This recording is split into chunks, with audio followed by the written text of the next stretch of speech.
Bonjour à tous, bonjour à toutes, bienvenue dans Tailgate, le podcast 100% NFL des équipes de The Playoff. On est mardi et qui dit mardi dit review de la semaine qui s'est écoulée, débriefing des matchs de dimanche, notamment de cette 4e semaine de compétition. Il y a eu, comme toutes les semaines, son lot de surprises, son lot de révélations, son lot aussi de déceptions. Comme toujours, bref, les Giants ont gagné, autant vous le dire tout de suite, hein, autant casser tout de suite la table, hein, autant tout de suite annoncer la grosse nouvelle de la semaine. Les Giants ont gagné, et oui, ça arrive. Ils n'en sont plus qu'à 6 victoires de la prédiction de Bertrand, ce qui est quand même une très bonne chose. Pour parler de tout ce qui s'est passé ce dimanche, mon Seb est avec moi. Salut Seb, comment ça va ? Bonsoir Flav, bonsoir à toutes, bonsoir à tous, bonsoir à tous. Écoute, ça va moyen, je vais pas te le cacher, tu vois, ce week-end, il s'est passé un truc, j'avais perdu la manger du jaguar. Ouais, j'ai pas mangé du jaguar, en fait, c'est une viande dont le goût me revient pas, vois-tu. Et Ouais. il s'est passé un truc, j'ai perdu l'habitude depuis 3 semaines, c'est pas agréable, hein. J'aime autant, bon, toi, t'es blindé, hein, maintenant, mais moi, j'avais plus d'habitude, hein, maintenant. En plus, t'as noté que c'était du jaguar avec Quen. Oui. Oui, du jaguar avec Quen, et pas qu'un peu. Toujours est-il qu'il s'est à nouveau passé tout plein de choses. Effectivement, les Giants sont gagnés, on va pas faire 1 heure là-dessus parce que je on va crois quand même faire un quart d'heure. Oui, non, vous avez quand même fait on a suffisamment entendu parler des Giants sur The Playoff, moi je trouve, pour l'année. On va regarder un petit peu ce qui s'est passé, des victoires marquantes, des défaites marquantes aussi, un gros match nul. Enfin bref, on va débriefer un peu tout ça comme à l'accoutumée. Mon Vince est là également. Salut Vince, comment ça va ? Salut à tous, salut à toutes, ça va très très bien. Mon équipe n'a pas encore perdu et c'est bien ça que. Alors on précise, hein, on enregistre le lundi soir, donc les gens sont habitués maintenant, ils savent. pour le moment, je suis serein. Le réveil à 2h du matin a intérêt de bien se passer, sinon je vais tout casser. Alors, sinon, effectivement, encore une fois, énormément de choses hier, beaucoup de trucs. Et puis, le premier match international en Europe de la saison, toujours intéressant. Et le premier match à Croke Park, c'était très intéressant de voir cette ambiance à Dublin. Après, vous jouez Jake Browning cette nuit, donc normalement, ça devrait pas trop mal se passer. Juste avant qu'on débriefe cette 4e semaine de compétition, permettez-moi, mes chers amis, de saluer les équipes de France de flag football qui nous écoutent régulièrement et qui ont brillamment participé à l'Euro ce week-end. C'était à Créteil. Les filles terminent 4e après avoir été battues par l'Espagne en petite finale pour un petit point, une très très belle performance pour elle qui était tête de série numéro 6, et les garçons repartent avec la médaille de bronze après une victoire sur la Grande-Bretagne en petite finale. Donc voilà, une 3e et une 4e place qui qualifient les deux équipes pour les mondiaux de Düsseldorf au mois d'août prochain, mois d'août 2026. Donc voilà, on est très fiers de nos équipes de France et on les salue évidemment s'ils nous écoutent. On rappelle aussi l'objectif de tout ça, c'est d'avoir sa place dans quelques années, dans 2 ans, 2-3 ans, à LA pour les JO. Voilà. Mais on sait toujours pas comment on se qualifie, parce que le président de l'IFAF n'a pas voulu nous le dire. Mais toujours est-il que l'expérience est bonne. Et puis, en plus de ça, plus que les résultats, l'événement de loin avait l'air très chaleureux, très intéressant à suivre, et il y avait du monde, donc c'est toujours très intéressant, ça fait une très belle publicité. Entre 5 et 6 000 personnes sur le week-end à Créteil, donc une très très belle affluence pour cet Euro de flag qui a été vraiment très très bien organisé par l'IFAF et par la Fédération française de football américain. Voilà, ça c'était pour la petite parenthèse flag football. On passe maintenant au football équipé, au football américain, la NFL, et on passe surtout à ce match entre les Ravens et les Chiefs, ou plutôt devrais-je dire entre les Chiefs et les Ravens, puisque c'était à Arrowhead. Un match où on se disait malheur au vaincu, puisque le vaincu allait terminer cette 4e semaine avec seulement une victoire pour 3 défaites. Et le vaincu, ce sera les Ravens. On va en parler dans quelques instants, mais le vainqueur. Et quel vainqueur, mon Seb ? Ce sont les Chiefs de Kansas City. J'ai l'impression que depuis qu'on a fait un podcast d'août en 2, on a retrouvé les Chiefs. On a dû piquer leur orgueil, hein. Patrick, il a dû nous écouter. Il s'est dit oh my God, non, c'est pas possible que je laisse dire ça. Et du coup, ça a réagi. Alors, Kansas City de retour, au moins Xavier Worthy de retour. Oui, ça change tout. Mais oui, ça change tout parce que on l'a vu, ça ouvrait beaucoup plus de possibilités pour cette attaque qu'on qualifiait, alors peut-être pas de moribonde, mais au moins de souffreteuse depuis le début de la saison. 5 réceptions, 83 yards pour Worthy. Je crois que c'est sa meilleure performance en carrière jusqu'ici. C'est un joueur qui est jeune encore. Mais il faut le saluer. Mahomes qui fait une très bonne perf avec un 25 sur 37, 270 yards. C'est son plus gros nombre de yards de lancer de la saison. 4 touchdowns et tout ça sur 9 cibles différentes. C'était la fête pour la distribution du jeu. Au sol, 118 total yards. Ça tourne gentiment. Xavier Worthy est le meilleur coureur avec 38 yards. Voilà, c'est un jeu au sol qui se cherche un petit peu actuellement, d'autant que si la mémoire est bonne, je crois que Worthy fait une bonne partie de ses yards sur un big play. Sur une grosse course. Une course de 35 yards. Voilà. Donc c'est un jeu au sol qui se cherche encore un petit peu. En défense, Chris Jones a été efficace. Il a gagné la plupart de ses duels. Il a dévié une passe. Il a 2 hits à son actif. Il a stuffé Derrick Henry sur une situation de gain court. Et on a vu une défense qui a blitzé énormément, ce qui a laissé très peu d'espace à Lamar Jackson et qui s'est retrouvé tout de suite en danger. 48,1% de taux de pression sur les passes tentées par Baltimore et ça fait 3 sacs collectés pour cette défense qui reste malgré tout le point d'ancrage des Chiefs cette saison.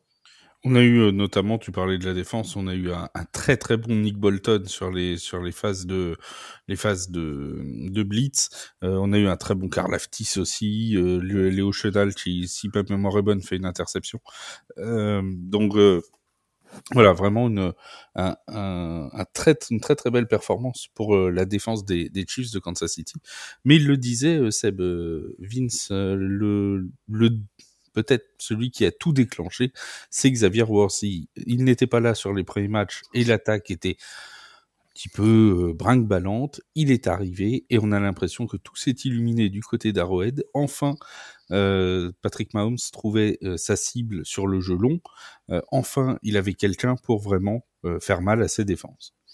Il y a les stats et il y a ce que l'on voit au fur et à mesure du match. Et Seb a brillamment rappelé toutes les stats qui sont factuelles et qui sont clairement ce qui s'est passé hier pendant le match. Mais tout ce que a dit Seb aussi, notamment le fait qu'il y ait 9 receveurs différents, c'est aussi grâce à la présence de Xavier Worthy. Pourquoi il aimante la défense? On sait que c'est une personne qui va chercher à aller loin, à faire du gros jeu et qui a des mains sûres.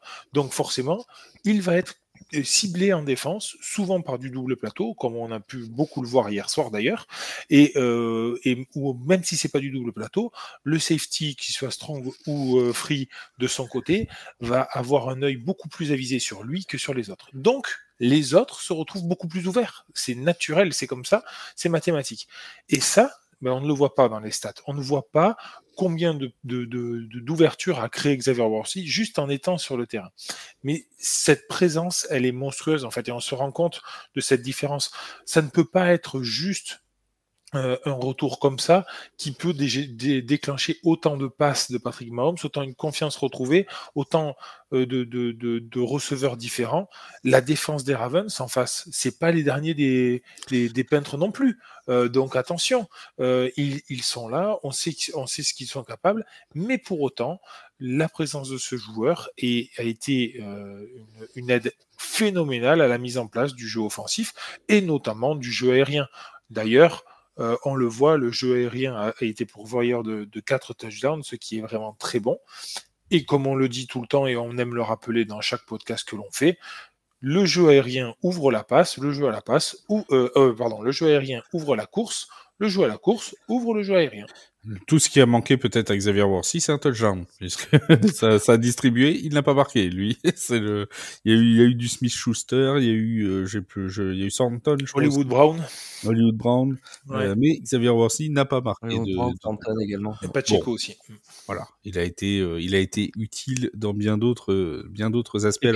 Et puis vous en avez parlé, mais avant de passer à l'autre équipe, Seb, t'as cité le défenseur, j'ai perdu son nom, Chris Jones, mais vraiment à noter Karlaftis qui fait 4 pressions, 4 QB hits, pardon, pas 4 pressions, mais 4 QB hits, 2 tacles, 2 plaquages solo et un sac. C'est vraiment une très bonne partie pour lui. De toute façon, le front seven a été vraiment. Enfin, ils ont pris la mesure parce que tu le disais, et on va être totalement juste. Pardon, désolé pour l'atout. Ça, c'est les réminiscences de l'Euroflag à Créteil. Hein. Il faisait 7 degrés, il pleuvait, il y avait une demi-finale à 8h du matin. Voilà. Bon, je suis revenu un peu enrhumé de Créteil, mais bon, c'est comme ça. Donc désolé pour les petits toux pendant ce podcast. Je disais donc, il y a une équipe des Ravens qui jusque-là se reposait beaucoup sur son attaque. Depuis le début de la saison, la défense a toujours été un peu en difficulté, notamment au deuxième mi-temps, que ce soit contre les Bills, que ce soit contre les Lions. Là, en plus, ils ont perdu Madubuike pour toute la saison. On a appris ce lundi soir que finalement, il ne reviendrait pas de toute la saison. Ils ont perdu Roquan Smith pendant le match contre les Chiefs. Ça commençait à faire beaucoup. Et forcément, cette défense, elle a été, on l'a dit, complètement martyrisée par Patrick Mahomes et par Xavier Worthy. Mais le plus étonnant, peut-être, Seb, c'est que l'attaque, elle, n'a même pas répondu, en fait, parce qu'ils ont marqué sur leur premier drive. Là, jusque-là, tout se passait bien. Le premier drive s'est très bien passé, touchdown de Justice Hill, et derrière, ça a été la Bérésina. Turnover on downs, interception, fumble de Lamar Jackson. Bref, c'est parti complètement en déconfiture. Le terme est juste, hein, le terme de déconfiture. Cette défense dont on parlait plus tôt, elle a encaissé 133 points en 4 matchs. Il se classe 31e en scoring de la ligue. Ils étaient 9e en 2024. Et comme tu l'as rappelé, il y a des joueurs qui manquent à l'appel. Hein. Maintenant, on en est à 7 starters blessés, puisque effectivement, Roquan Smith s'est blessé dimanche soir, pardon. Petite également... news, parce que ça tombe pendant qu'on enregistre le podcast, tombé il y a quelques minutes, il sera absent plusieurs semaines. Hein. C'est une blessure de grade 2, donc il sera absent plusieurs semaines, Roquan Smith. Donc Roquan Smith absent, 2 à 4, Nate peut-être. Wiggins... 2 à 4 semaines, on demandera à Yaya. Les corners, Nate Wiggins et Marlon Humphrey qui se blessent également. Sur le banc, on avait déjà, alors tu l'as rappelé, Madubuike dont on a appris qu'il ne reviendrait pas. Kyle Van Noy également qui a été limité. On a Broderick Washington Jr. Qui n'avait pas participé aux entraînements. Bref, ça commence à ressembler à une hécatombe dans cette défense. Plus, on a Lamar Jackson qui s'est blessé à un ischio et qui a été remplacé par Cooper Rush, si ma mémoire est bonne. Et si Lamar Jackson doit rester absent, je disais il y a quelques semaines que j'étais pas trop inquiet pour les Ravens. Là, je commence à m'inquiéter parce que c'est un 1-3 qui est vraiment pas rassurant. La dernière fois que ça leur est arrivé, c'était en 2005 et en 2015. Et comme par hasard, ces 2 saisons-là, ils ont regardé les playoffs à la télévision. Ils n'y ont pas participé. Les Ravens sont 7-11 lorsque Lamar Jackson perd plusieurs ballons. Et ce dimanche, ça a été un fumble et une interception. Et la règle a été respectée. Comme tu l'as dit, l'attaque s'est effondrée après le premier drive. Et ça ira de mal en pis avec un turnover on down, le fumble de Jackson en première mi-temps. Pardon, du côté du jeu au sol, Derrick Henry, 42 yards en 8 portées. Alors, on pourrait dire jeu au sol inefficace, mais Baltimore s'est retrouvé très rapidement à devoir courir derrière le score.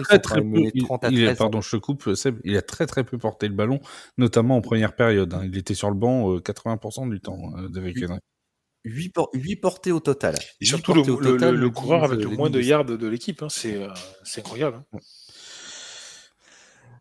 Donc, si cette tendance continue, nombreux starters blessés. Alors, Lamar Jackson, j'ai pas vu si on avait il y a juste John Harbaugh qui a dit que son statut pour le prochain match, je crois que c'est contre Washington, si je dis pas de bêtises, la semaine prochaine, était incertain. Donc, il n'est pas sûr de pouvoir jouer la semaine prochaine. Je pense pas qu'on soit sur une blessure qui nécessite un arrêt de 2 à 4 semaines comme JJ McCarthy, mais peut-être que dimanche prochain, ce sera en question selon les entraînements de la semaine. Ça annonce rien de très très bon pour leur avenir cette saison. Et déjà pour la semaine prochaine. Et là, à mon sens, là, après cette défaite, la situation est devenue inquiétante. Si la défaite, passons encore, parce qu'on se disait dans leur division, il y a de la place, sauf que la défaite est lourde et il y a des pertes. Et là, à mon sens, ça devient inquiétant pour les Ravens. La triplette de matchs à venir à domicile, là, parce qu'ils reçoivent 3 fois d'affilée, Texans, Rams et Bears, et ensuite ils vont chez les Dolphins. Mais ces 3 matchs à domicile, c'est des must-win maintenant, hein, déjà. On est déjà dans une situation de must-win. Il faut à tout prix, pour eux, qu'ils soient en positif à l'issue de la week 7. Tiens, d'ailleurs, oui, vas-y. Dans d'autres circonstances, moi je te dirais que c'est 3 matchs qui sont à leur portée. Bah oui. Mais là, très honnêtement, j'en suis même pas sûr. Hein. Houston, c'est 3 matchs qui doivent être à leur portée quand on voit l'ambition de cette franchise. Hein, ça c'est sûr, c'est évident. Mais là, en l'état actuel, Houston, méfiance. Les Rams, attention. Là, il y a. Ça peut faire mal. Et les Bears, idem. Alors toujours, bon, ils auront leur bye week entre temps, mais toujours s'ils sont dans cet état avec les blessures, même les Bears, je serais rassuré moyen. Parce que les Bears cette année, ça s'accroche quand même. On l'a vu contre les Raiders. Ça s'accroche, ça racle un peu aux entournures. C'est pas fluide, c'est encore un peu brut, mais il se passe des choses. Et pour une fois, pour eux, des fois la pièce tombe du bon côté, ce qui est plutôt rare dans le cas des Chicago Bears ces dernières saisons. Est-ce qu'en un mot, vous pensez que les Ravens, qui sont, on le rappelle, à une victoire et 3 défaites, ont fait définitivement une croix sur le top seed en AFC? Top seed, c'est-à-dire première place. C'est ce qu'ils misent. Hein. Oui, je pense que ça va être compliqué là. Avec 3 défaites, c'est mort. Je pense que ça va être compliqué. Pourquoi ? Parce qu'il reste encore 2 oppositions contre les Steelers, si je me trompe pas. Ça va pas être non plus facile, donc je pense qu'il va y avoir encore. Enfin, j'ai du mal à les imaginer ne plus perdre un match jusqu'à la fin de la saison. Et j'ai du mal. Et puis il faudrait que toutes les équipes de l'AFC soient au moins à 3 défaites. Je pense aux Bills, je pense tout ça. C'est ça. Et je pense qu'il y a bien une équipe de l'AFC qui finira en. Si on a une qui fait 15-2, il va derrière. Ou même en 15-3, mais 15-3, il faut plus qu'ils perdent du tout. Hein. En 15-3, c'est pas possible. Pardon, 14-3. 14-3, mais ça veut dire qu'ils perdent plus du tout, donc c'est compliqué. Oui.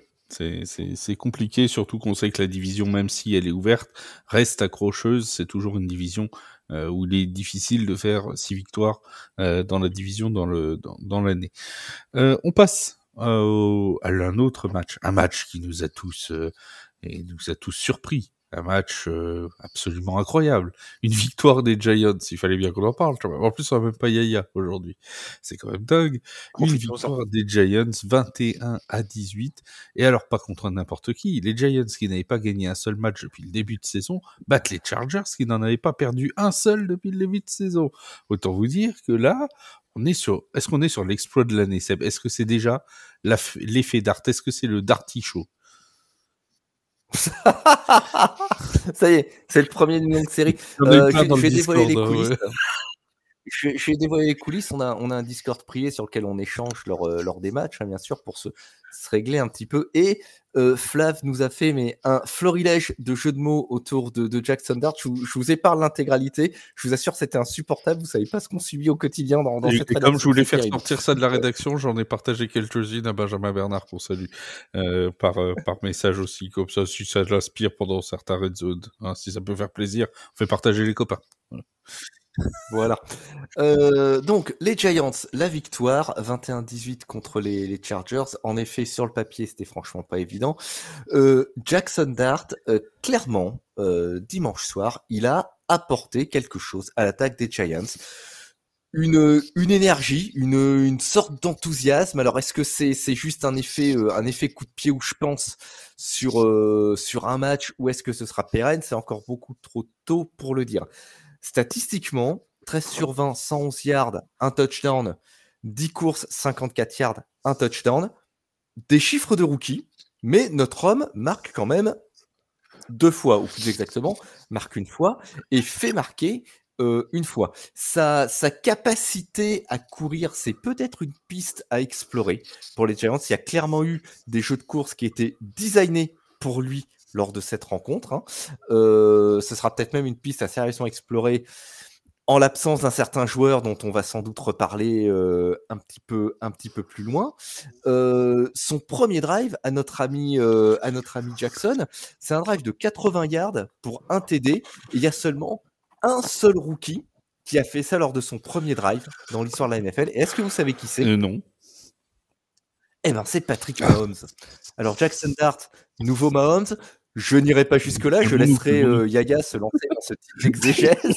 Calmons-nous, parce que n'allons pas trop loin. Yaya qui doit être ivre de joie et peut-être d'autres choses après cette victoire. Peut-être pas que de joie. Oui. Euh, On rappelle que voilà. Yaya nous a dit dans le dernier podcast, et d'ailleurs, je vous invite à aller réécouter le podcast justement, Jackson Dart est-il la solution qu'on a fait la semaine dernière. Il a dit qu'il courait tout nu sur le périphérique si les Giants gagnaient tous leurs matchs jusqu'à la fin de saison. C'est encore en cours. Il a de la marge. Oui, c'est toujours en il y a de la cours. marge, quand même. Le pari est vivant. Il a donc Jackson Dart, il a joué sans complexe. Il n'a pas commis de turnover, ce qui est important pour un rookie parce qu'en général, c'est par ce péché-là qu'il meurt. Et donc des courses ont clairement été designées pour lui. Les points noirs quand même, parce qu'il y en a 2 sur 5 en red zone pour leur attaque. C'est quand même un petit peu compliqué. Il y a bien sûr la blessure de Malik Nabers sur laquelle on va revenir. Il y a une belle performance aussi de la défense de New York. 8 pressions pour Abdul Carter, 6 pour Brian Burns, 6 pour Thibodeau, 1 interception pour Andrew Phillips. Et pourtant, New York gagne quasiment 100 yards de moins au total que les Chargers. 250 yards pour les Giants, 338 pour LA. Ils ont mis Justin Herbert sous pression très très tôt. Ça s'est senti. La clé de la victoire, elle était là. Est-ce que c'est le début d'un renouveau? Est-ce que c'est juste un électrochoc? Que sera, hein, c'est dommage quand même qu'il porte pas le numéro 5, Jackson Dart, sinon ce serait Jackson 5. Jackson 5, ouais, voilà.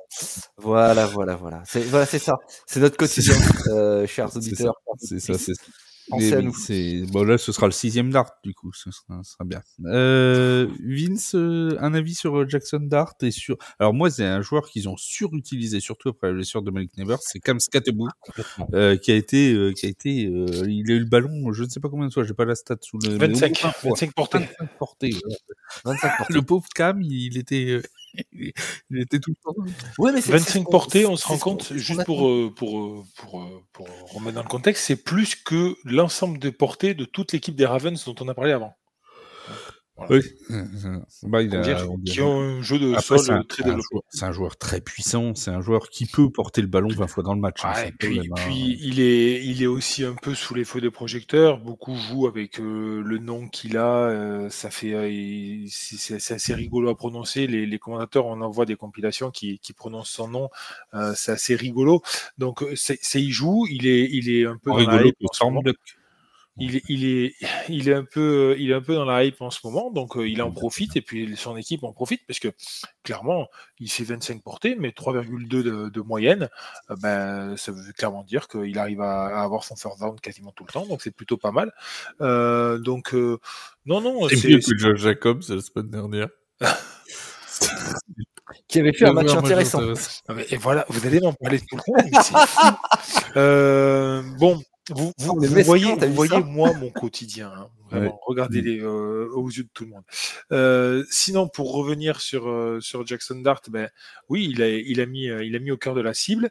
Il a réussi à faire ce que Russell Wilson n'avait pas fait le match dernier. Alors, Russell Wilson, on peut en parler, hein, sa mise sur le banc de touche. Il ne faut pas oublier son match à Dallas qui avait été phénoménal quand même, mais c'est vrai que c'était un match parmi les trois.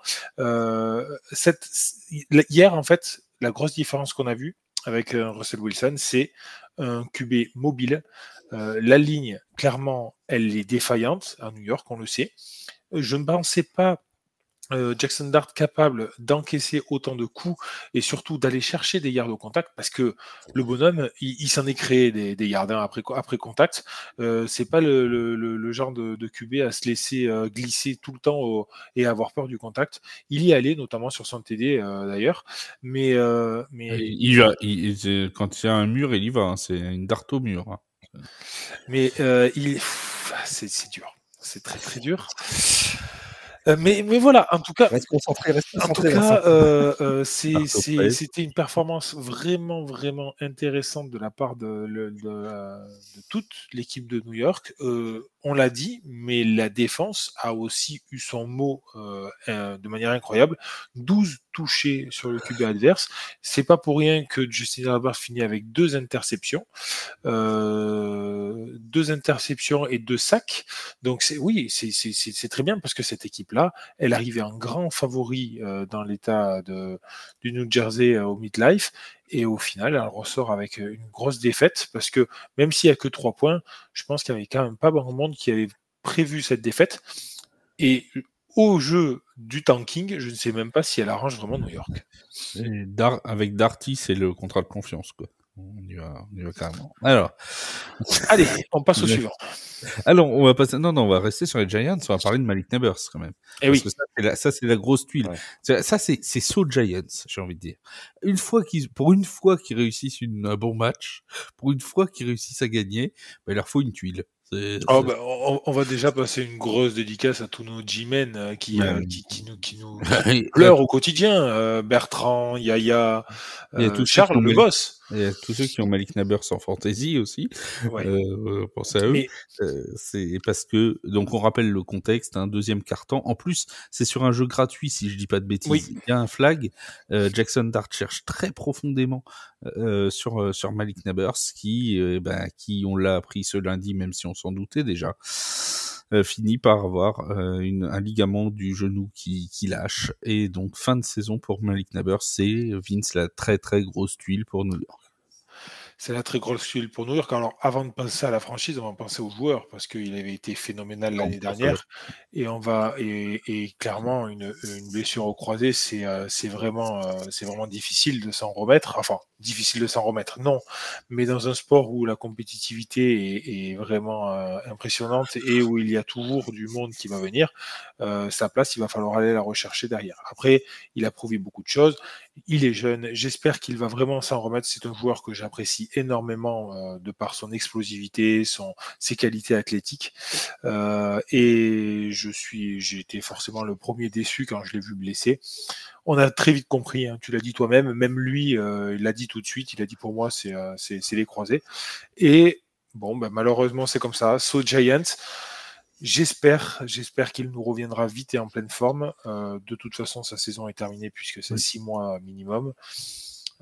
Qu'il prenne son temps, voilà. Après, ça n'a pas empêché de très grands talents, dont moi, de se faire opérer de croisé et d'avoir une carrière exceptionnelle. Donc, et puis ils peuvent se rassurer. Ils peuvent se rassurer en se disant que parmi leurs fans, ils ont le meilleur receveur de La Rochelle. Donc ça peut toujours, en cas de pépin, ils appellent Monsieur Todin. Ça passe. Bon, Seb, tu veux réagir à tout ça ? c'est la tuile, cette blessure pour les Giants. 16 réceptions, 251 yards, 2 touchdowns pour Nabers jusqu'ici dans la saison. C'était leur meilleur receveur. Donc il va falloir trouver d'autres solutions. On parlait des jambes de Jackson Dart. Moi, je pense surtout justement aux jambes de Cam Skatebo. 25 portées, comme tu l'as dit plus tôt sur ce match. Et Skatebo, c'est ce qu'on attend de lui lors de la draft, lors des prospects. On faisait des comparaisons, notamment avec Christian McCaffrey. C'est ce qu'on attend de la part de Cam Skatebo, qu'il soit capable de porter une attaque au sol. Il va peut-être falloir se rabattre sur cette solution. Après, Darius Slay est loin d'être un mauvais receveur, mais sans Malik Nabers pour attirer l'attention, j'ai peur que sa production ne baisse. On en parlait tout à l'heure avec le receveur des Chiefs, hein, c'est la même chose. C'est exactement le même cas de figure. Il faut croire que les Giants n'ont pas le droit d'avoir de jolies choses, hein, puisque au moment où on a l'impression que ça repart, eh bien, il y a une pièce majeure de ce dispositif qui aurait pu être une attaque à venir, qui se casse. Il va falloir regarder comment ils vont souhaiter évoluer. Le point de satisfaction, tout de même, c'est Brian Daboll à la fin du match, qui avait quand même la tête du type qui allait conserver son job pour une semaine. Il faut le noter. Oh, 2 parce qu'il joue les Saints la semaine prochaine. Ouais, c'est vrai, peut-être 2. Mais beaucoup plus sérieusement, c'est une blessure qui fait très très mal au G-Men au moment où il y a un regain d'enthousiasme pour eux. Juste un petit mot sur les Chargers de Los Angeles, les adversaires de division de notre Vince. Défaite, donc on l'a dit, un début de saison qui avait été parfait, 3 victoires, aucune défaite. Et puis là, ce trou contre New York. Alors, Jim Harbaugh disait il va falloir qu'on protège mieux Justin Herbert. Justin Herbert qui avait pris 14 QB hits contre Denver la semaine dernière, qui en prend 12. Là, hier, contre les Giants, ça fait 26 sur 2 matchs. Autant dire qu'il se fait mais martyriser le pauvre Justin Herbert.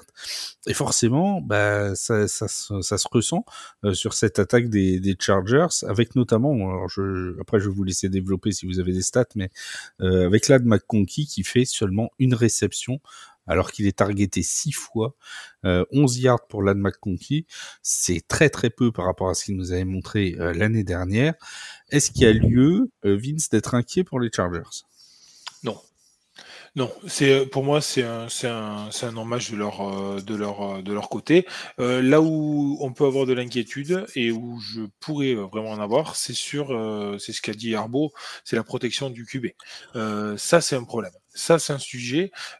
Combien de temps va durer Justin Herbert dans ces conditions-là ? Après, ils ont des blessés sur la ligne. Ils ont des blessés. Oui, mais d'accord. Mais pour le moment, c'est sur la ligne. Pendant le match. Il y a Joel qui est sorti. Il y a Joel, il y a Slater qui est blessé.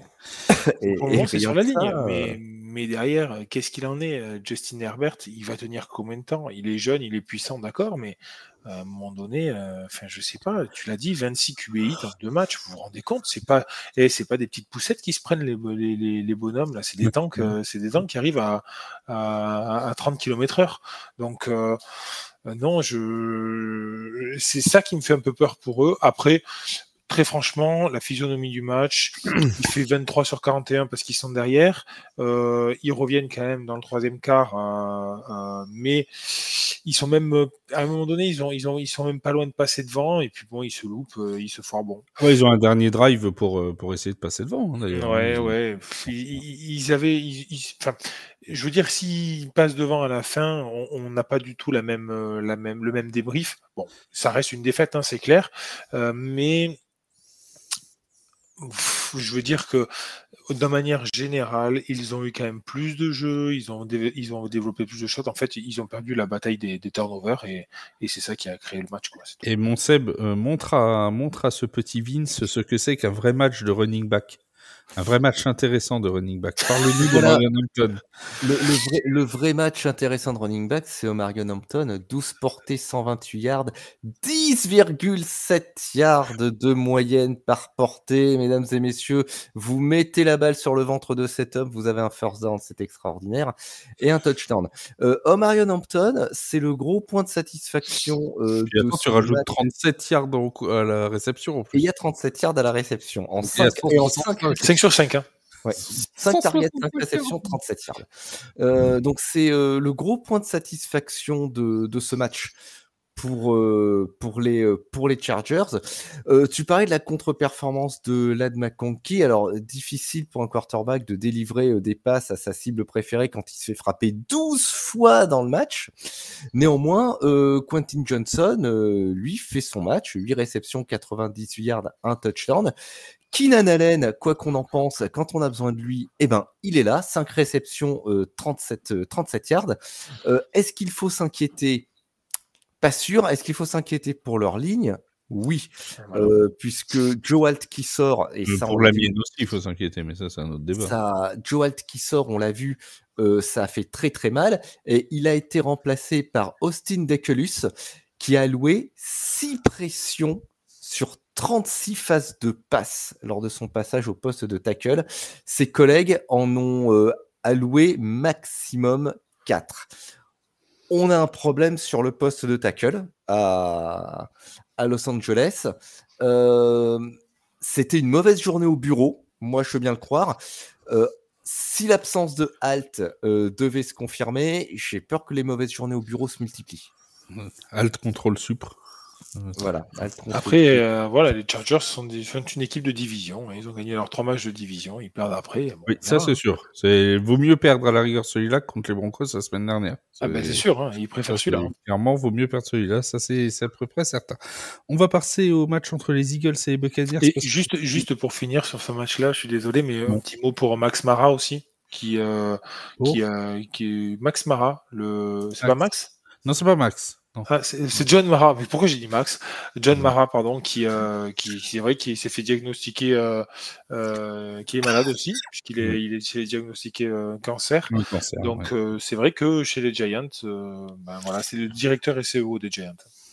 C'est vrai que tu connais pas les noms, hein, en fait. Ça, non, je connais pas les noms. C'est écrit hein, dans ton pseudo. Mais la question, c'est pourquoi est-ce qu'il va se lancer ? Il aurait pu nous dire une pensée pour Mara. Tu vois, oui, non, mais moi, tu sais. Pour le président des Giants. Voilà. Tu sais, comme on dit. Il y va et il nous invente un prénom. On ne sait même pas pourquoi il a choisi Max. Tu le sais. Choisir Bernard. Mais Max Mara, ça faisait bien, ça faisait classe. Ouais, et puis ça fait, tu vois, M, voilà, c'était simple à retenir et tout. Puis les cons, ça ose tout, c'est à ça qu'on les reconnaît. Voilà. Alors, on te laisse la responsabilité de cette dernière phrase. On n'a rien dit. À la rigueur, Bertrand aurait pu, mais il n'est pas là. On va pas le rappeler s'il n'est pas là. Donc, il ose vraiment tout, lui aussi, d'ailleurs. Nous, on n'a rien dit du tout. On passe donc aux Eagles face aux Buccaneers. Alors, on va faire assez rapidement parce que sans doute le mercredi, on parlera un peu plus longuement des Eagles de Philadelphie. On va pas vous spoiler le podcast de mercredi, mais bon, apparemment, on a déjà la du Super Bowl 60. On a appris qui chantait à la mi-temps dimanche, et nous, mercredi, on va vous dire qui sera au Super Bowl 60. Donc, on veut pas vous spoiler toute la saison, mais soyez là quand même. Et puis, vu nos talents de pronostiqueurs, vous, vous doutez bien que si vous êtes fan des deux équipes qu'on va citer, autant ne pas prendre vos billets d'avion tout de suite. Il faudra peut-être mettre un disclaimer au sujet des paris, d'ailleurs, avant le début de cet épisode, parce qu'il faudrait qu'on évite les ennuis. Oui, c'est donc, on est des auditeurs qui nous appellent en disant j'ai perdu ma maison. Les Eagles qui ont donc battu les Buccaneers, c'était un match entre deux équipes invaincues depuis le début de saison. Ils étaient tous les deux à 3-0. D'ailleurs, là encore, notre podcast a porté bonheur aux Buccaneers, dont on venait de faire un épisode spécial dessus et qui perdent donc le match suivant. C'est pour ça qu'on les fait. Non, mais c'est pour ça, oui, mais c'est pour ça qu'on les fait là, en fait, parce que je regarde le calendrier, je me dis, oula, ils risquent de perdre la semaine prochaine, on va pas attendre 15 jours avant d'en parler. Tu vois, parlons-en tout de suite. Et ben voilà, comme quoi, tu vois, ça a été bien réfléchi, cette saison de podcast. 31-25 pour les Philadelphie Eagles, qui ont été devant assez facilement, rapidement. On avait l'impression que tout roulait plutôt bien, Seb, et puis les Buccaneers ont failli leur faire leur spécial, hein. Un retour en deuxième mi-temps et même des drives pour passer devant.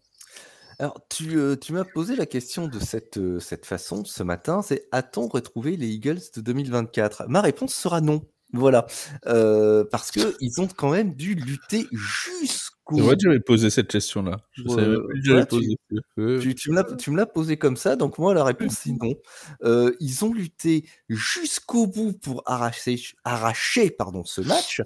Effectivement, ils menaient 24-6 à la mi-temps, mais ils vont encaisser des big plays, notamment des passes de touchdown de 77 et 72 yards, les plus longues encaissé par une défense de Vic Fangio, et un field goal de 58 yards, histoire de bien se faire peur jusqu'au bout.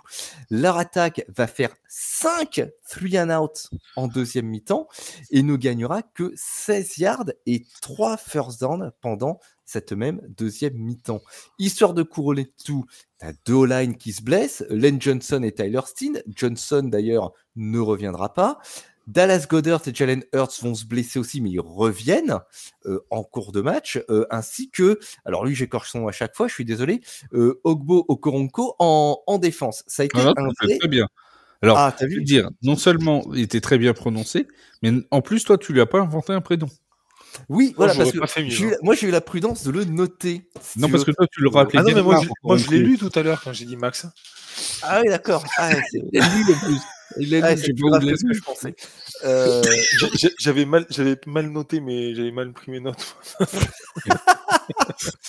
Un Oh, mais podcast non, de professionnels. non, Un mais là, podcast, c'est à mon tour de dire, voyez avec quoi je travaille, quoi.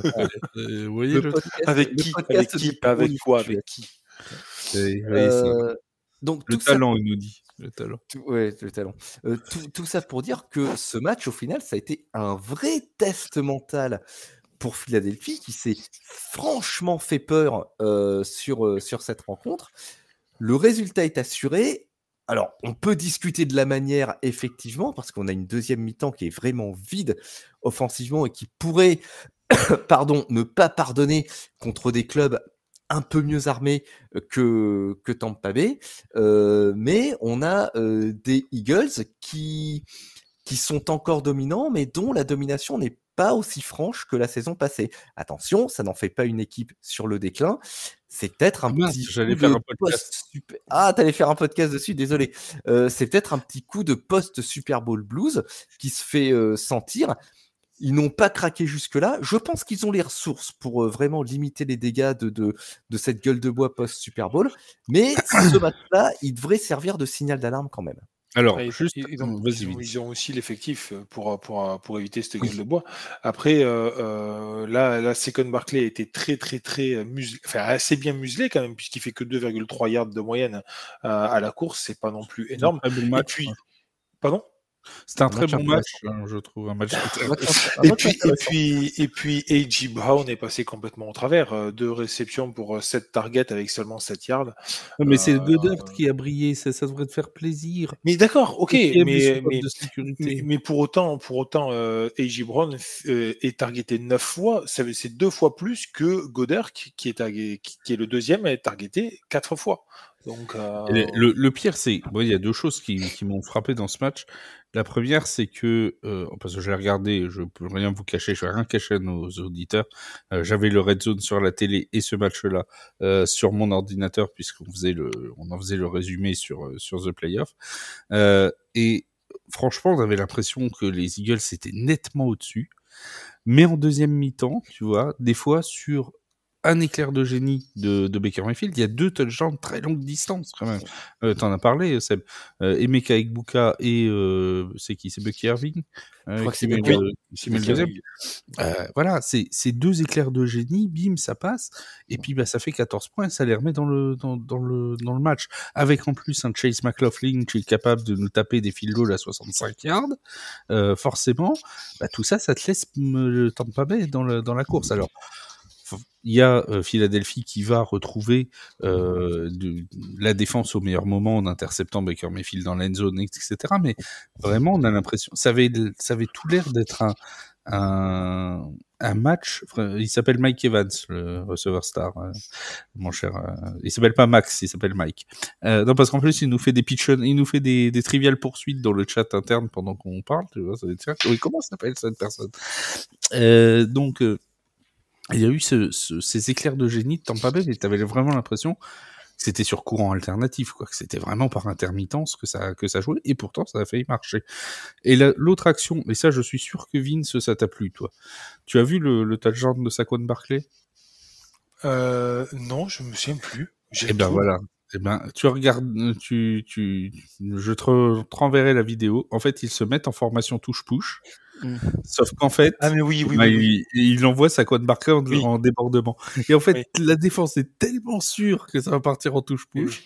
Ils sont tellement conditionnés au touche-push que Saquon Barkley a un boulevard pour aller marquer. Et j'ai trouvé ça plutôt très intelligent de la part de Philadelphie d'utiliser le touche pour faire une diversion, quoi, en fait. Oui, faut bien l'utiliser aussi ce touche-push pour autre chose. Mais effectivement, Mike Evans, tu en as parlé. La blessure de Mike Evans libère aussi les autres receveurs, mais les empêche aussi de se développer. Pour autant, les Buccaneers finissent avec beaucoup plus de total yards que les Eagles, puisqu'ils finissent avec 376 total yards contre 200 pour les Eagles. C'est pour ça qu'attention, les Eagles, ils gagnent ce match, mais vraiment à la deuxième mi-temps, ils la perdent 19 à 7, pardon. Donc attention à ça. Et puis comment ne pas citer cette stat incroyable de Brandon Mann qui fait une course, moins 34 yards, le pauvre garçon qui a été désigné pour concéder le safety et donc ne plus laisser de temps à l'équipe adverse. J'imagine que c'est Saquon Barkley, quand on lui a proposé de faire cette course, il a dit non, j'ai pas envie, pour mes stats, c'est pas terrible. Ouais, après c'est le punter, donc c'est stats au sol. Oui, mais c'est rigolo quand même. Moi, je trouve qu'il a fait un match plutôt intéressant au sol. Enfin bon, comme vous voulez. Ça va être un running gag, ça va être comme les Bengals, c'est leur début de saison. Ça. Alors, en parlant d'équipe qui avait raté son début de saison, les Texans de Houston, qui jouaient contre les Titans du Tennessee. Alors là, c'était le match de la peur.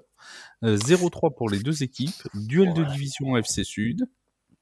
Bon, ça a été le match de l'angoisse aussi pendant la première mi-temps, avec seulement 6 points. 6-0 pour les Texans. On peut pas dire qu'on était vraiment rassurés pour eux à ce moment-là. C'était même...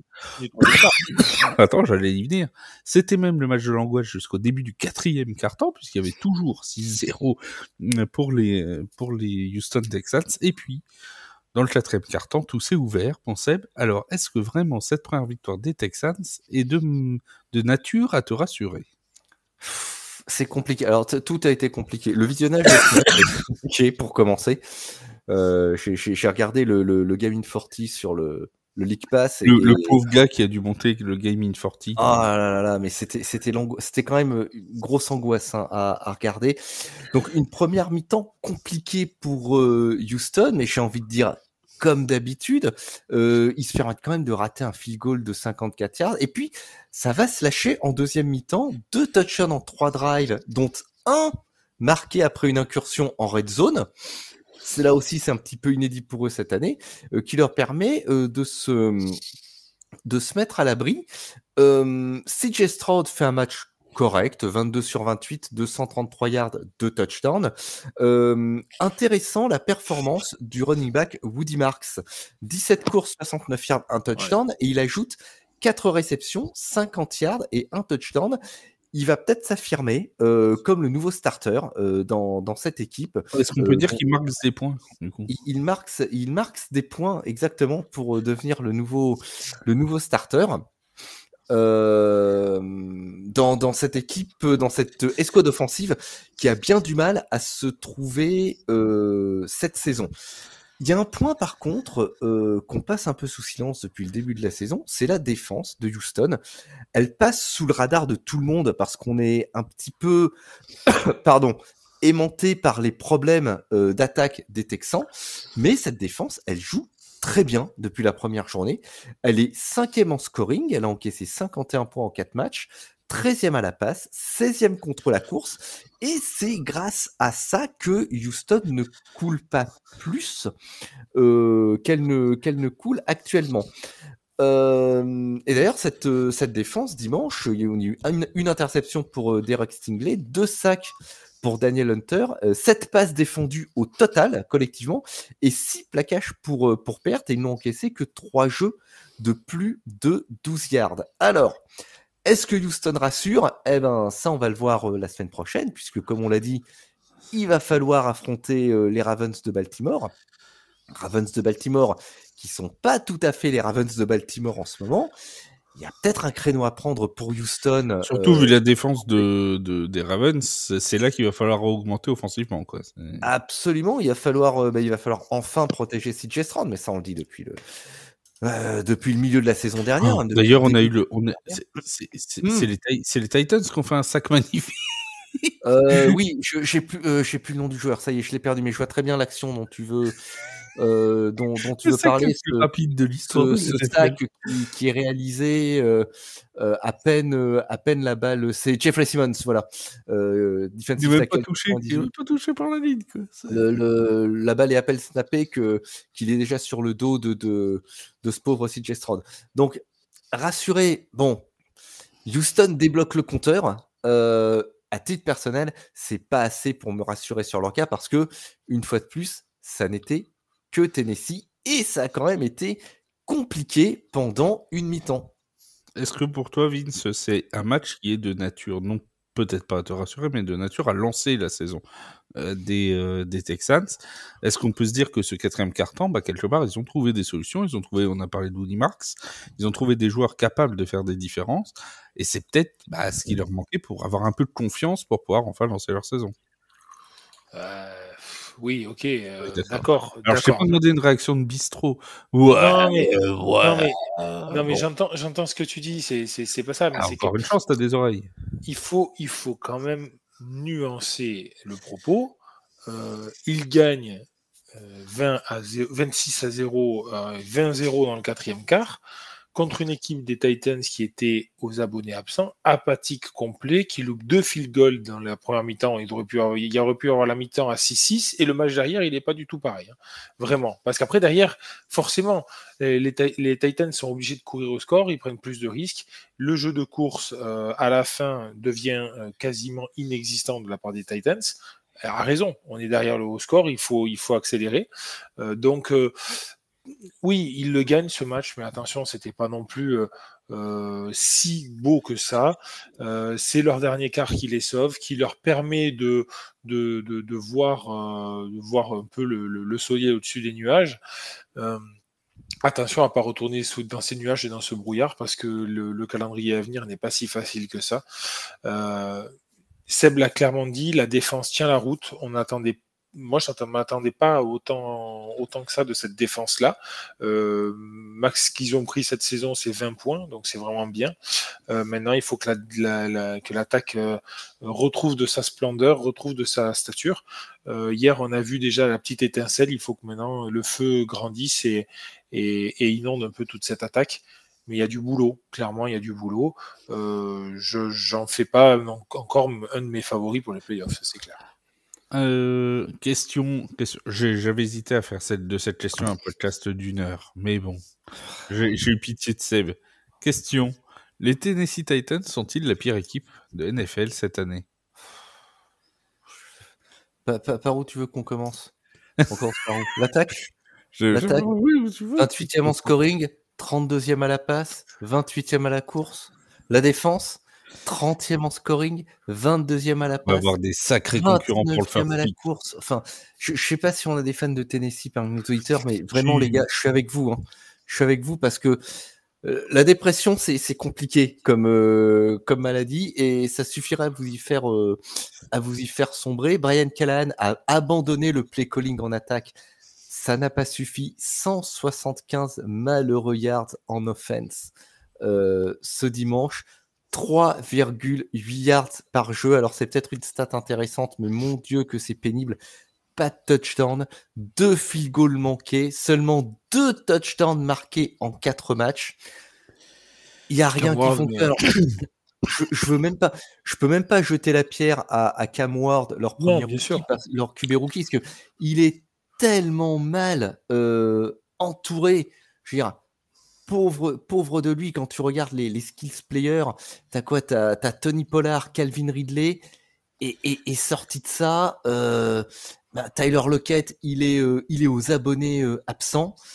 Et puis voilà, c'est Lockett qui était censé être leur grosse recrue pour le corps de receveur. C'est 6 réceptions, 46 yards cette saison.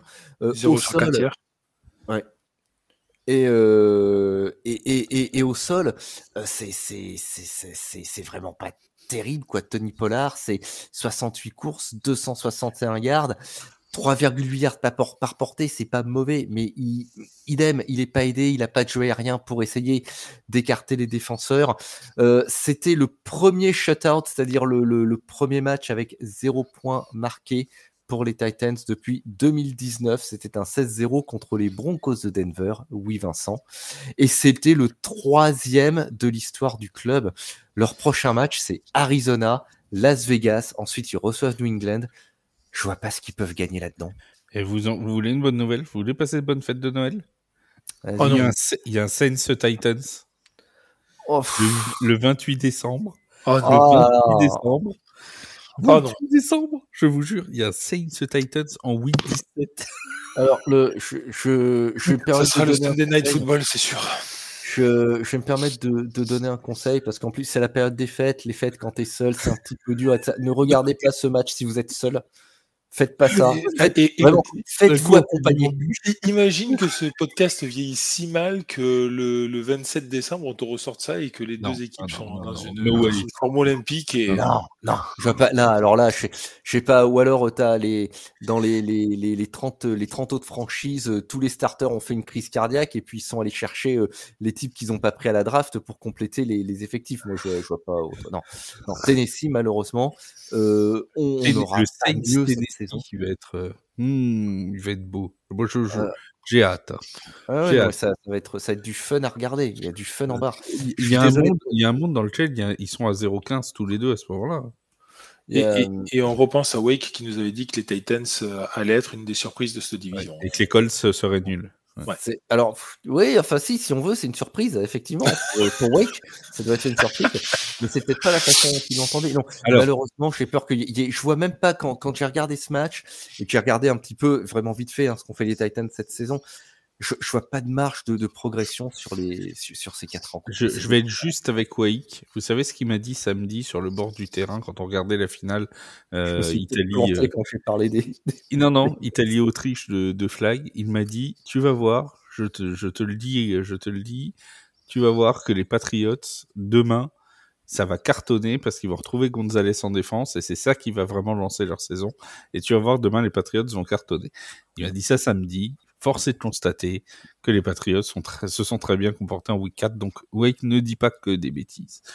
Il en dit parfois, il en dit souvent, il en dit très souvent, mais pas tout le temps. Donc, il y a quand même, pour lui, il y a une marge de progression, plus que pour les Titans, tu vois. C'est ça qui est bon.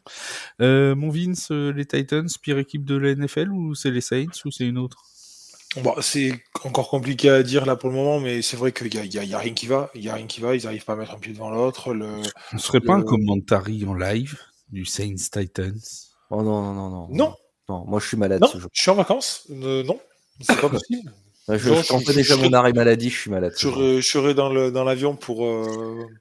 Dites-nous sur Discord si vous voulez qu'on commente en direct Saints Titans. Arrête, mais dis pas ça, Les gens nous aiment autant qu'ils nous détestent, ou nous détestent autant qu'ils nous aiment d'ailleurs, j'en sais rien. Mais non, ils aiment nous voir. Toi, ils te détestent plus, mais ils vont nous proposer de le faire. Oui, ils aiment. Ou alors, sinon, on le demande de le faire à Bertrand et à Wake parce qu'ils le méritent. Et ils nous expliquent le Deflategate et tout. Ouais. Titan Saints avec en fond sonore Wake qui te fait une conférence sur le Deflategate. Oh la vache. Qu'est-ce qui pourrait mal se passer, Steb? Qu'est-ce qui pourrait mal se passer? On sait pas. Moi, je trouve que ça vit bien comme truc. Bon, enfin, vous nous direz. Un gros coucou à Wake et à Bertrand, forcément. Voilà. Et vous nous direz sur Discord si vous avez envie que l'on fasse ce live. Parce que moi, je me fie à Bertrand et Wake fait ce live, encore une fois. Non, moi, je me mets dedans, il n'y a pas de souci. Ouais, moi, je m'engage à rien du tout, attention. Moi, je m'engage à pas y être. Ça, j'ai bien vu. On fait le tour des résultats de cette 4e semaine de compétition, les amis. Les Seahawks qui ont battu les Cardinals 23-20, un match un peu bizarre. Ça a mis beaucoup de temps à démarrer. Les Cardinals, ils ont essayé de revenir en toute fin de match et finalement, ils échouent. Premier match à Dublin de l'histoire de la NFL, les Steelers qui s'imposent 24-21. Alors là, c'est l'inverse. C'est les Steelers qui dominaient complètement le match et il y a eu un presque retour des Vikings à la dernière seconde, mais dans une ambiance absolument dingue à Croke Park. C'était vraiment un très très beau match. Et les premiers matchs de Londres commencent la semaine prochaine avec, je crois, si j'ai pas de bêtises, Browns Vikings. C'est ça. Voilà. Alors, ensuite, les Giants de New York, on en a parlé, qui s'imposent 21-18 face aux Chargers, les Texans qui gagnent 26-0. On en a parlé, l'une des surprises peut-être de cette semaine, les Falcons qui gagnent 34-27 face aux Commanders. Est-ce que c'est une surprise pour vous? Semi-surprise, parce qu'on avait des Commanders privés de Jaden Daniels. Et moi, je vous avais dit la semaine dernière, leur défaite, c'était une mauvaise journée au bureau pour les Falcons, et je le pense toujours, la raclée face à Carolina, c'était un accident de parcours, je le pense toujours. Semi-surprise. C'est ça, semi-surprise. Après, surtout un Bijan Robinson, Mm. qui fait un très bon match, Excellent. qui est mis en avant. Non, c'est 106 yards à la réception quand même. Hein, Toujours donner le ballon à Bijan, Ouais, non, mais comme dirait les Ivoiriens. elle est belle celle-là. Non, très bien. Après, Jaden Daniel manque beaucoup quand même au Commanders. T'es sûr qu'il s'appelle Jaden? Oui, c'est bon, là, toi, t'avais le bon prénom. Vous avez vu ce que je suis tout le temps, hein, des moqueries tout le temps. Les Bills qui s'imposent 31-19 face aux Saints. Alors ça, c'est pas une Dans la douleur. Hein? Dans la douleur. Oui, c'est ce que j'allais dire. Le score. La victoire des Bills n'est pas une surprise, mais le score l'est peut-être, puisque les Saints ont tenu très longtemps la dragée haute aux Bills. Ils ont même marqué un touchdown qui leur permettait de passer devant, qui a été annulé, parce que le ballon avait touché le sol, mais ça s'est vraiment joué finalement à assez peu de choses, avec notamment une interception de notre rookie sur Josh Allen. Pardon, le podcast est temps que ça se termine, je n'ai plus de voix. Les Eagles, donc, qui s'imposent 31-25 face aux Buccaneers. Les Lions qui gagnent 34-10 face aux Browns. Ça, c'est pas trop une surprise. Les Patriots qui s'imposent 42-13.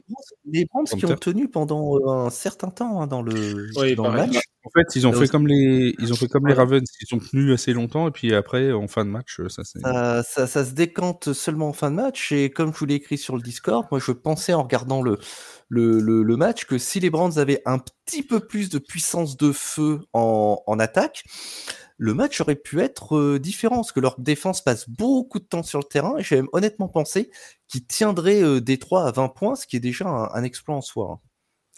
Les Jaguars qui s'imposent 26-21 face aux 49ers, première défaite des San Francisco 49ers. Un mot, mon Seb? Ça devait arriver. Journée pour le football. Non, belle défense des Jaguars, je crois qu'ils provoquent 4 turnovers, des defensive backs qui tapent très fort. Ils ont laissé des traces, hein, d'ailleurs. On vous en parlerait à Ricky Persol. Intéressant pour Jacksonville. C'est peut-être cette défense qui va les sauver. Inquiétant pour les Niners parce que c'est 4 ballons laissés à l'adversaire. C'est pas de très bon augure pour la stabilité. Et apparemment, Brock Purdy qui ressent à nouveau des douleurs à l'orteil, a-t-on appris dans la journée.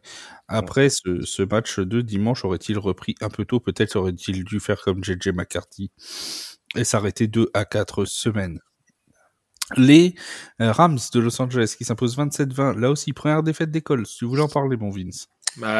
Oui, comment ne pas parler de ce touchdown, non-touchdown? Adonai Mitchell. Une course folle qu'il fait, Aiden Mitchell. Il fait une course, une réception, une très belle réception, et puis une course après réception vraiment folle. Il funambule le long de la ligne de touche, nickel, et puis il célèbre trop tôt. Il lâche son ballon, il perd le contrôle du ballon 1 yard avant la end zone. À ce moment-là du match, je crois qu'ils peuvent repasser devant. Le match est complètement différent s'ils marquent ce touchdown, mais complètement. Ils perdent ce match. Derrière, je crois qu'en plus, ils se prennent des points sur le drive d'après. Ce n'est pas la première fois que les Colts le font. L'année dernière, chez les Broncos, les Colts étaient devant de 10 ou 13 points. Même situation.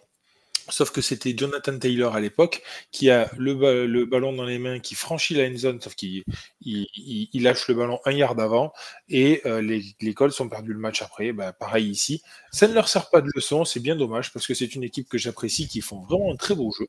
Mais là, c'est pas possible. C'est vraiment une faute professionnelle. Et je crois, si je dis pas de bêtises, que Adonai Mitchell notamment a relâché le ballon, comme tu l'as expliqué, mais en plus, il y avait une course de Jonathan Taylor de 50 yards, je crois, qui va jusqu'au touchdown, qui est rappelé pour un holding de Adonai Mitchell. Oui, je crois que c'est ça. Décidément, c'était l'homme du match pour les Rams. Il y en a un qui va faire des pompes à l'entraînement lundi, qu'est-ce que je te dise ça va être long pour lui la semaine, pour notre ami Adonai Mitchell.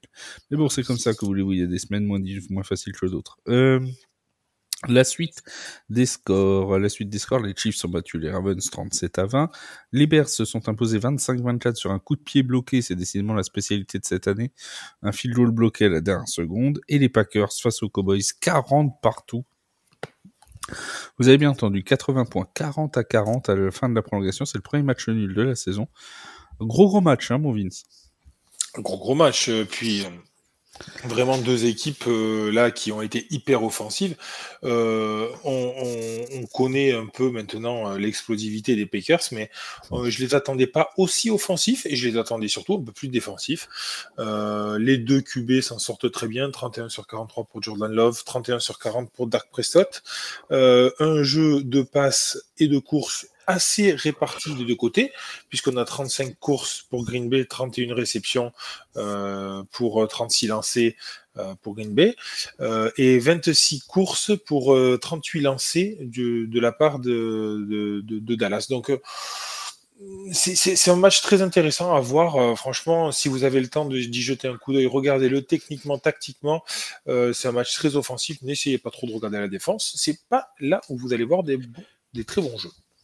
Il reste 2 matchs dans cette 4e semaine. Au moment où on enregistre ce podcast, les Dolphins vont affronter les Jets dans la nuit de lundi à mardi et les Broncos seront opposés aux Bengals de Cincinnati. À l'heure où on enregistre ce podcast, Mike McDaniel est donc toujours l'entraîneur des Miami Dolphins, qui pourrait ne plus être le cas au moment de la sortie de ce podcast. Mais ça dépendra surtout du résultat face aux Jets de cette nuit. Les amis, merci beaucoup. Merci juste Flab, je suis désolé, je te coupe en plein dans ta sortie, mais je voulais juste plus de quoi, donc j'essaie de sortir assez rapidement. Je voulais juste pointer un petit peu la performance, la très très belle performance d'un défenseur sur un match qu'on est passé un peu vite, c'est vrai, mais le match de Dublin. Peyton Wilson qui fait un superbe match, 13 plaquages, 8 solos et surtout un retour sur Jordan Addison, je crois, qui a une bonne dizaine de mètres d'avance sur lui au niveau de la réception et il fait un retour impressionnant. Vraiment, quand on parle de jeu défensif, allez voir ça et surtout, ne lâchez jamais rien. Il faut toujours continuer à essayer d'aller plaquer. Wilson, il n'était pas seul au monde. Il est revenu. Voilà. Je suis désolé. Je lui ai laissé l'opportunité de faire une blague. Je suis désolé. T'as vu ce que t'as provoqué? T'as vu ce que t'as provoqué? Je suis désolé. C'est comme ça. C'est ainsi va la vie. Merci mon Seb d'avoir été là. Merci Vince. On se dit jeudi pour un nouveau podcast. Et d'ici là, portez-vous très très bien. Soignez-vous si comme moi vous avez mal à la gorge. Et sinon, on se dit bonne suite de semaine. Et à très vite jeudi pour parler encore de NFL. Salut tout le monde. Salut. Ciao, bye.